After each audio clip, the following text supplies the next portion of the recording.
Hey everybody, welcome back to the channel. I'm excited to show you this nightstand makeover project, but first I want to say a huge thank you to everyone who has subscribed to the channel. We just hit over 10,000 subscribers, so that's unbelievable. Thank you so much.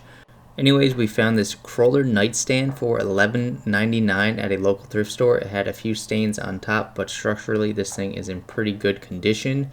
We are going to use some chalk paint and some painter's tape, and we're going to make some funky lines, add new legs, hardware. We're just going to have a fun makeover project, and I hope you enjoy.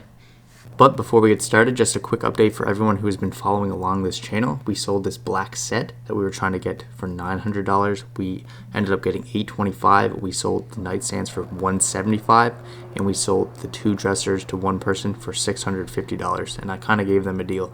But overall, I think we did a pretty good job. And if you didn't see that makeover video, the link is in the description below, but let's get back to this nightstand makeover. So the first thing we need to do is remove the old hardware. Then we can start cleaning by peeling the old price tag off and clean with some degreasing soap. I'm just using some dish soap and some hot water.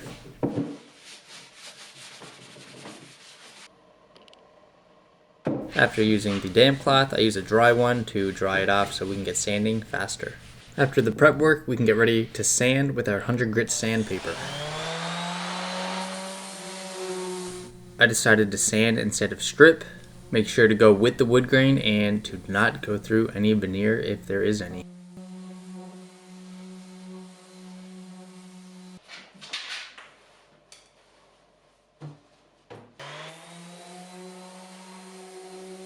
So my funky design idea was to sand the complete bottom part of this to bare wood and take my detailed mouse sander and get around the edges, but which I decided later to change my mind and remove these old legs and put new ones on, so this was a bit of a waste of time, but no problem, it all works out in the end. So then I flip it over to the other side and do the exact same thing.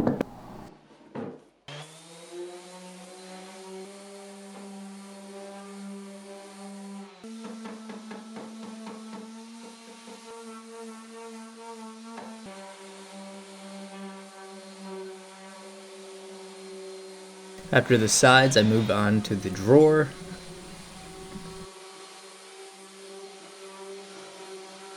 And when I finish the face of the drawer, I move on to the edges with the detail sander, and then I move on to the edges of the tabletop.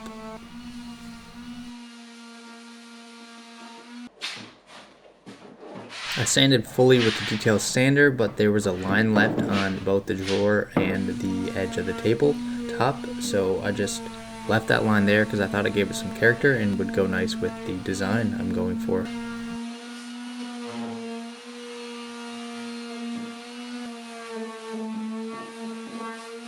I did sand the entire base, but we decided to take these off later, so we'll just skip through that.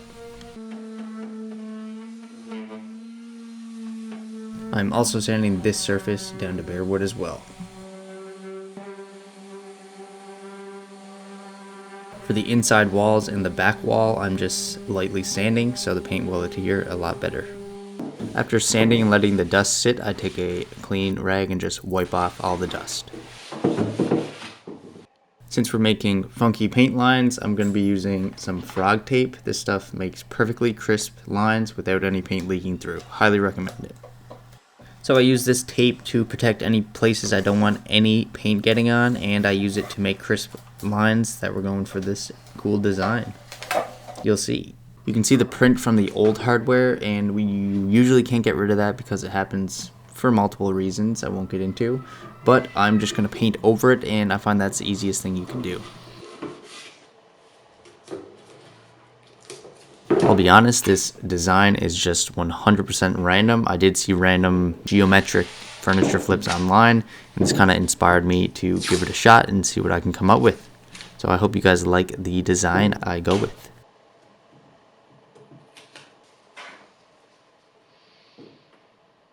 So on top we are painting the entire area that is left bare wood, and here we are painting the top part above the tape line.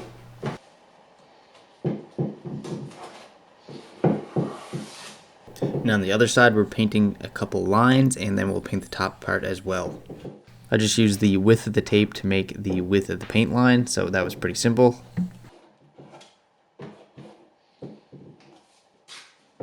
To get a straight cut, I just used my utility knife on a piece of wood. And I used the utility knife to cut the tape on the edges.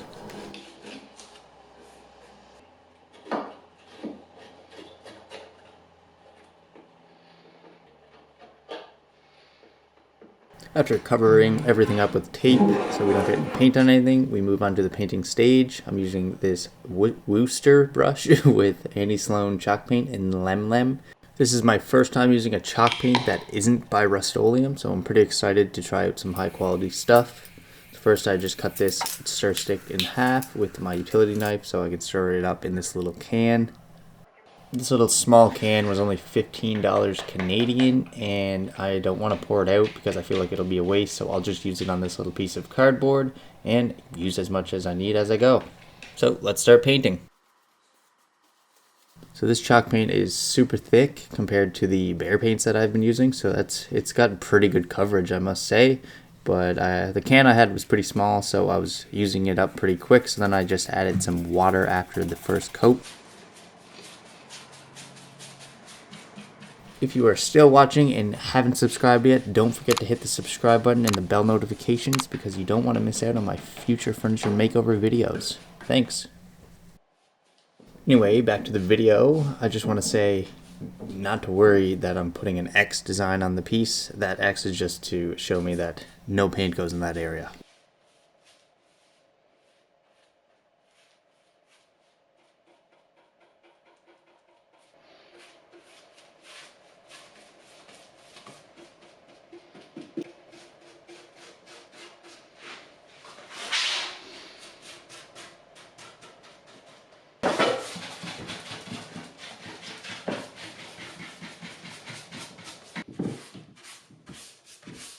After the first coat, I just wrapped up the brush and taped it so it wouldn't dry up on me.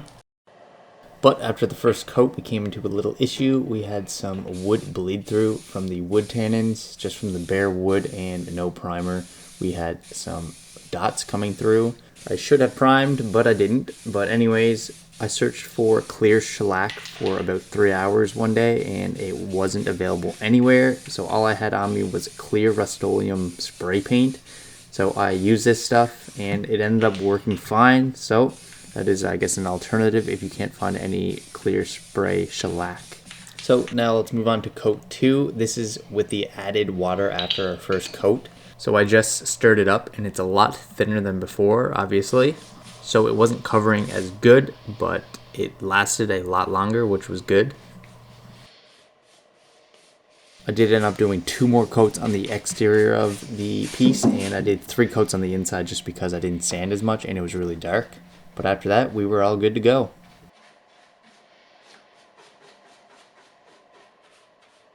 Finally, after finishing up painting and letting everything dry, we start peeling the tape off to see what our project really looks like.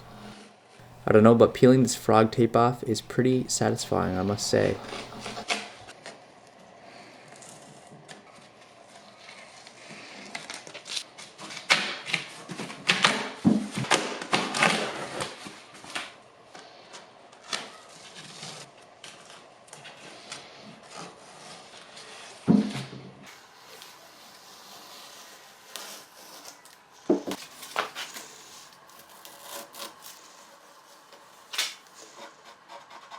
You can slowly see this project come to life when I peel this tape off.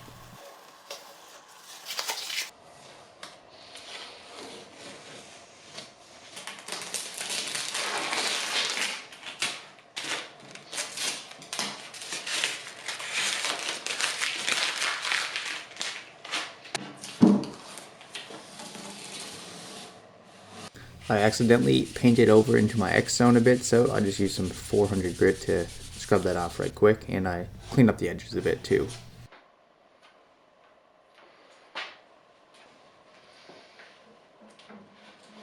Now it's time we flip this nightstand over and remove the old base and legs.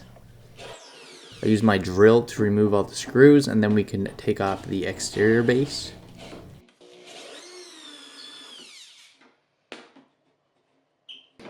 I also had to pluck a couple staples out too. I just used a screwdriver and a hammer to remove the exterior part of the base and just pried it off, and it came off pretty easily.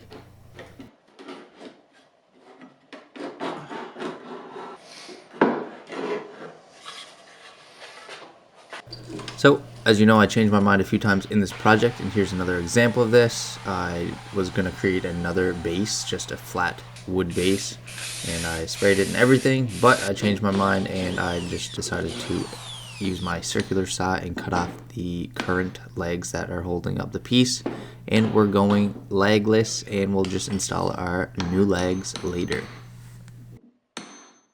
Now we're going to break out this circular saw and cut these little raggedy legs off right quick.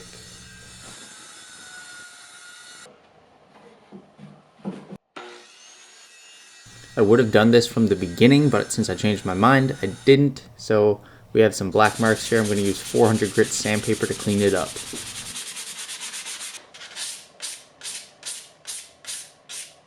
Then I also used the 400 grit on bottom just to clean the bottom from all the splinters and everything. Now let's install these furniture legs that I found on Amazon. I will link them below if you're interested. They're lightweight compared to others I've used, but they do the job and they'll increase the value no problem.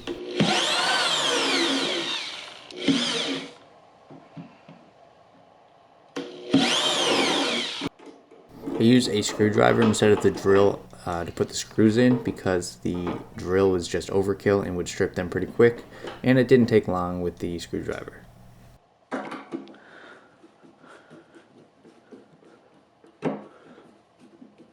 And before we add wax, I clean up some little mishaps with the paint. And we turn on the vacuum just to clean up all the dust so we don't have any of that in our wax. I also use a tack cloth and I wipe the entire piece so we have it dust free. I'm using Varathane finishing wax. This stuff is pretty similar to any finishing wax that's clear. So I just use a wax brush and apply this stuff over the entire painted surfaces and the bare wood surfaces. Wax is definitely the more popular option when sealing chalk painted surfaces, and it looks really nice when I applied it on the bare wood. It kind of brought it back to life. I applied 2 coats of wax on this piece. I also applied wax on the drawer slider. You'll notice the wax being tacky. You need to buff after each coat, so it's nice to take a lint-free rag and apply some pressure and just buff it out. I do this across the entire piece. I also wanted the drawers to look a little newer, so I applied wax in there and also buffed it out. Don't worry, the wax might look a little blotchy on the bare wood. It dries and looks very nice. But the new hardware is on. Let's put the drawer back in and we are finished. Let's take a look at this before one more time before I show you this full nightstand transformation. And here's what it looks like after. What do you guys think of this project? Would you do something differently, or do you think it's pretty cool? Let me know in the comments below. I'd love to hear your thoughts. Don't forget to follow me on Instagram. I'll have all my finished photos put over there. And don't forget to subscribe to the channel. I would appreciate it. And thank you so much for watching this video, and I will catch you in the next one.